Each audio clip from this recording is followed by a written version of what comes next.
الصلاة والسلام عليك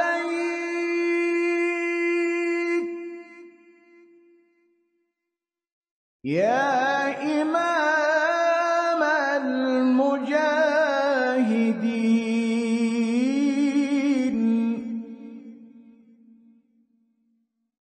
يا رسول الله. Kita akan lanjutkan pembahasan kita tentang manajemen qalbu. Bagaimana Ahlus Sunnah wal Jamaah mengolah hati. Nanti akan kita bahas. Di antaranya adalah al-qalbu aniyatullahi fi ardi. Hati adalah bejana Allah di muka bumi. Nabi sallallahu alaihi wasallam bersabda dalam sebuah hadis hasan yang dikeluarkan oleh Imam At-Tabrani, sesungguhnya Allah memiliki bejana dari penduduk bumi, dan bejana Tuhan kalian adalah hati-hati hamba-hambanya yang soleh. Dan yang paling dicintai oleh Allah adalah hati yang paling lembut. Apa ciri hati yang paling lembut? Idza zukirallah wajilat qulubuk. Apabila disebut nama Allah, hatinya bergetar. Kalau dengar azan, teringat dia akan kewajiban yang harus dia tunaikan. Berat rasanya manakala ia terhalang untuk menjalankan kewajibannya. Karena sakitkah? Atau karena cuacakah? Dan lain sebagainya. Nah, cukuplah itu sebagai tanda bahwa hatinya lembut. Wa idza tuliyat alaihim ayatu zadatuhum imanan. Apabila dibacakan kepadanya ayat-ayat Allah, imannya bertambah.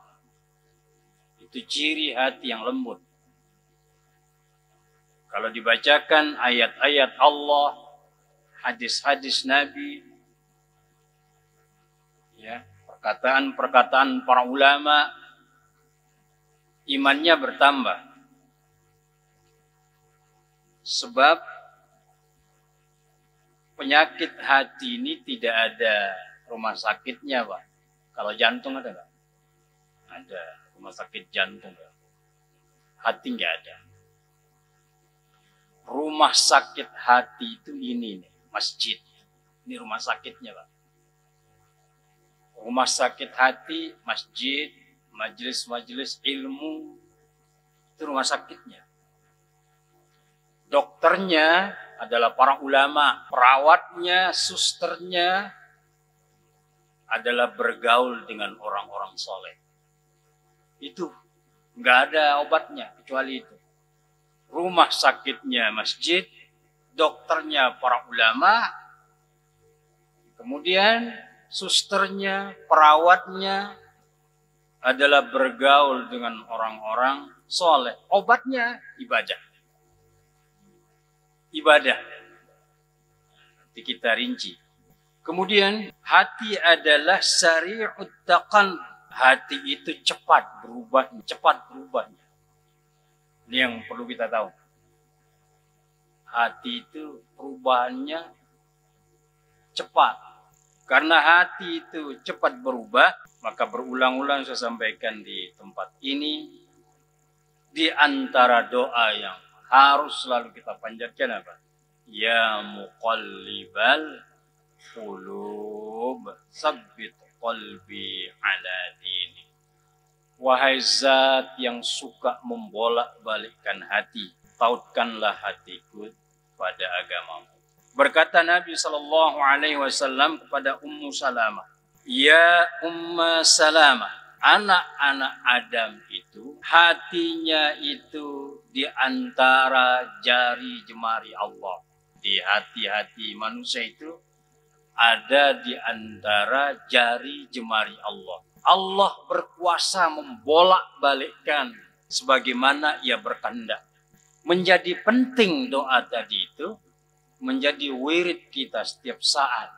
Karena hati kita berubah. Nah, di antara metode ahli sunnah wal jamaah di dalam memperbaiki hati, dan ini catatan kita, Pak. Tidak ada metode perbaikan hati yang sesuai dengan syariat kecuali metodenya ahli sunnah wal jamaah. Nggak ada yang lain. Yang sesuai dengan syariat adalah apa yang dilakukan oleh ahli sunnah wal jamaah. Apa metode perbaikan hati atau pensucian hati yang dilakukan oleh ahli sunnah wal jamaah? Pertama, ahli sunnah wal jamaah di dalam memperbaiki hati adalah dihiasi hati ini dengan keimanan dan akidah yang lurus. Berarti ada akidah yang tidak lurus. Karena ada akidah yang tidak lurus, maka dalam sholat kita berapa kali kita mohon kepada Allah, ihdinas siratal mustaqim. Tunjuki kami ya Allah jalan yang lurus. Lawan dari jalan yang lurus adalah jalan yang bengkok, yang nggak lurus. Dihiasi hati ini dengan keimanan dan akidah yang lurus. Akidah yang lurus itu adalah la ilaha illallah. Nah, kalau hanya sekedar mengucapkan, Pak, ini gampang kita ini, la ilaha illallah. Tapi kita wajib memahami apa makna la ilaha illallah, apa syarat-syaratnya, apa pembatal-pembatalnya. Nah, baru kita bisa berakidah yang lurus. Itu artinya la ilaha, tidak ada sesembahan-sesembahan illallah, kecuali Allah. Berarti ini ada dua, peniadaan dan penetapan.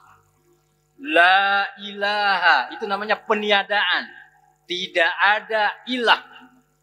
Setelah ditiadakan baru ditetapkan illallah, kecuali Allah. Tiadakan dulu baru tetapkan. Ini harus kita pahami ya. Jadi ada syarat-syaratnya, ada pembatal-pembatalnya. Jadi akidah yang lurus, iman yang benar, akidah yang lurus adalah la ilaha illallah. Tidak ada sesembahan kecuali Allah subhanahu wa ta'ala. Bukan hanya diucapkan, Pak, tapi diilmui. Karena kalimat perintahnya apa? Fa'lam annahu la ilaha illallah. Ilmuilah, pelajarilah bahwa sesungguhnya tidak ada ilah, tidak ada sesembahan kecuali Allah subhanahu wa ta'ala. Kita disuruh mempelajarinya. Adalah Nabi sallallahu alaihi wasallam berkata di dalam doanya, ya Allah, berikanlah kami kecintaan kepada keimanan. Rasa cinta kepada iman. Godaan iman itu 3. Harta, tahta, wanita. Allahumma habbib ilainal iman. Ya Allah, berikanlah kami kecintaan kepada keimanan. wa zayyinhu fi qulubina, dan hiasilah hati-hati kami dengan keimanan itu. Wa karrih ilainal kufra, dan jadikanlah kami benci kepada kekufuran. Ada orang ngaku beriman, tapi dia tidak membenci kekufuran. Ini bahaya. Berarti ada yang salah. Sholatnya rajin, puasanya rajin, tapi tidak membenci kekufuran. Dan ini doanya Nabi yang mulia sallallahu alaihi wasallam. Wa karrih ilainal kufra, dan jadikanlah kami benci kepada kekufuran. Apalagi wal fusuq, benci kepada kefasikan. Wal isyan, dan benci kepada kemaksiatan. Waj'alna minar rasyidin. Nah, ternyata para jamaah sekalian, doa yang beliau panjatkan ini diambil dari firman Allah dalam surah Al-Hujurat ayat 7 dan 8. Kemudian penulis berkata, wal iman yutma'innul qulub. Dengan iman hati manusia itu menjadi tenang. Allah Subhanahu wa taala berfirman dalam surah At-Taghabun ayat 11. Barang siapa yang beriman kepada Allah, maka Allah akan memberikan hidayah kepada hati-hatinya.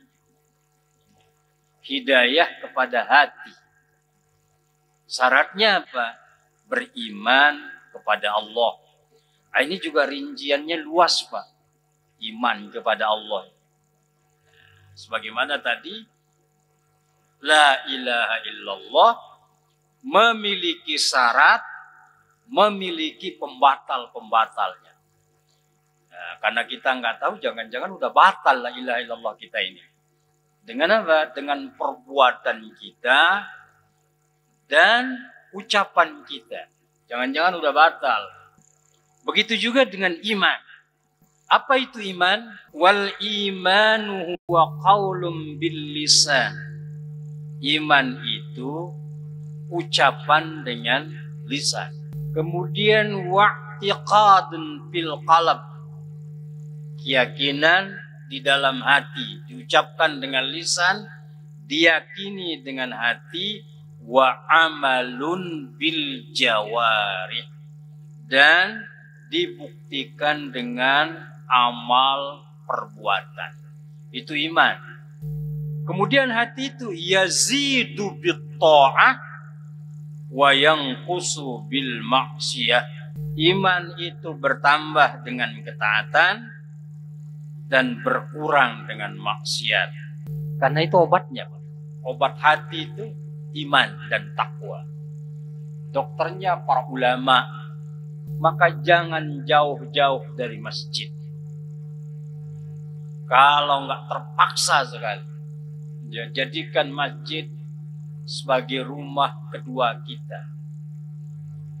Kemudian duduk di majelis ilmu sekurang-kurangnya 1 kali dalam 1 pekan. Kalau terlalu jauh, terlalu lama kita meninggalkan masjid ilmu, hati kita ini takutnya berpaling. Dan tidak ringan orang duduk di majelis ilmu, itu berat. Godaannya berat sekali. Enggak ringan. Kita harus mengakui itu. Duduk di majelis ilmu tidak ringan. Sangat berat. Butuh perjuangan. Sebagaimana beratnya orang berjamaah di masjid. Berat, dua-duanya berat. Tapi kalau kita tahu bahwa itu adalah obatnya iman, maka kita akan berusaha untuk melakukannya. Ini kadang-kadang kita nggak adil, Pak. Giliran obat fisik, kita rela beli dengan harga berapapun, dimanapun tempatnya. Obat fisik ini. Sakit gigi, sakit macam-macam. Ya. Tapi sakit hati, ini kadang-kadang kita abai. Penyakit hati ini lebih banyak daripada penyakit fisik. Iri, dengki, gibah. Kalau fisik kita ini kan nggak tiap hari sakitnya, Pak. Ya kan? Mungkin usia 50 ke atas lah baru ngerasain ada gejala-gejala sakit gitu ya. Nah, ini. Kalau masih belasan sampai 30, 40, insya Allah masih aman lah. Nah, ke atas itu ya barulah dikit-dikit. Tapi penyakit hati ini, Pak, tiap detik, tiap menit ada. Iri hati, dengki, hasad, sum'ah, syirik. Itu semua penyakit hati yang bergerak tiap detik. Nah, jadi fokus perhatian kita adalah sekarang penyakit hati yang semua orang terhinggap. Tidak pandang bulu, mau siapa aja penyakit hatinya itu ada. Hanya bedanya orang-orang tertentu yang memiliki penyakit hati itu dia mampu meredam, menekan. Tapi kita orang awam ketika penyakit hati itu muncul cenderung diikuti. Ini penyakit hati itu gampang sekali, Pak. Tinggal klik ini pakai jari, klik, udah. Ya, ada di ujung jari kita tinggal klik, udah. Tersebar di mana-mana penyakit hati ini sekarang dan kita abai.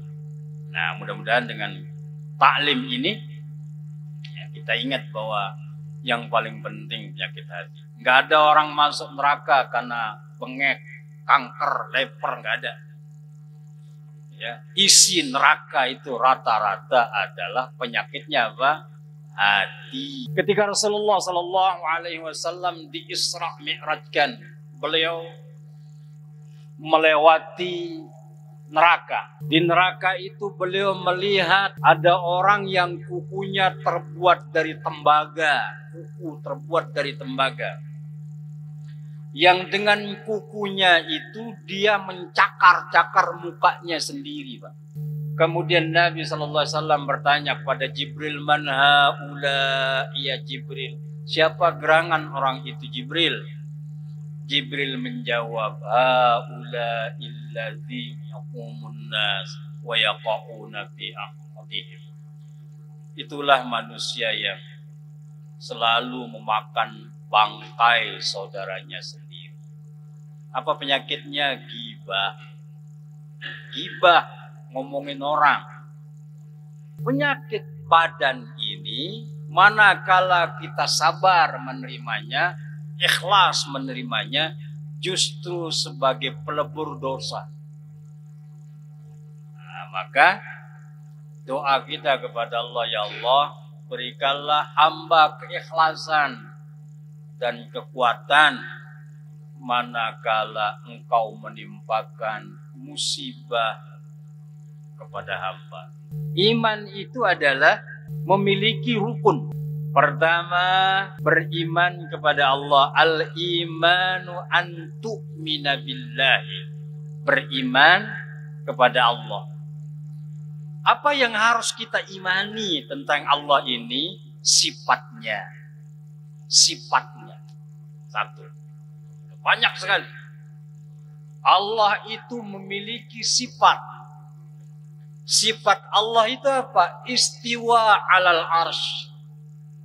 Allah itu bersemayam di aras. Ini akidah yang benar. Jangan coba-coba di otak-atik gitu. Kalau Allah bersemayam di aras, berarti Allah butuh tempat berarti. Allah tidak butuh tempat. Jadi Allah punya sifat. Kemudian Allah punya nama. Walillahil asma husna fad'u. Sesungguhnya Allah memiliki nama-nama, maka berdoalah dengan namanya. Jadi beriman kepada Allah. Kemudian wa malaikatihi, beriman kepada para malaikatnya. Kemudian wa kutubihi, beriman kepada kitab-kitabnya. Kemudian wa rusulihi, beriman kepada rasul-rasulnya. Kemudian apalagi wa tu'mina bil qadari khairihi wa syarrihi, dan beriman kepada takdir yang baik dan takdir yang buruk. Jadi kebaikan dan keburukan diciptakan oleh Allah Subhanahu wa ta'ala. Jadi kita harus imani itu. Kemudian iman itu memiliki cabang-cabangnya. Ya. Iman memiliki cabang-cabangnya. Al-imanu bid'un wa sab'una au bid'un wa sittuna su'bah. Iman itu memiliki 70 cabang atau 60 cabang. Kemudian a'laha la ilaha illallah. Cabang iman yang paling tinggi adalah la ilaha illallah. Karena inilah kehidupan dan kematian manusia. Kalimat ini. Ya. Dengan kalimat ini manusia dinyatakan sebagai muslim. Dengan kalimat ini pula manusia dinyatakan sebagai orang kafir. Muslim dan kafir dibedakan oleh kalimat ini. Bukan dibedakan oleh kebaikannya. Mereka orang-orang yang mendedikasikan kehidupannya untuk kemanusiaan. Untuk perdamaian. Tapi karena tidak ada la ilaha illallah dalam dirinya, maka kebaikan yang dilakukannya bagai debu yang ditiup angin. Wa qadimna ila ma amilu min amalin faja'alnahu haba'am mansura. Kami beri kitab catatannya kelak di hari kiamat. Lalu kami jadikan amalnya itu bagi debu yang ditiup angin. Nggak ada penilaiannya sama sekali. Nggak ada. Kenapa? Karena tidak ada la ilaha illallah. Nah, seperti itulah Islam. Ada orang yang berbuat kebaikan, tapi tidak mengucapkan la ilaha illallah, maka kebaikannya itu nggak ada maknanya di sisi Allah.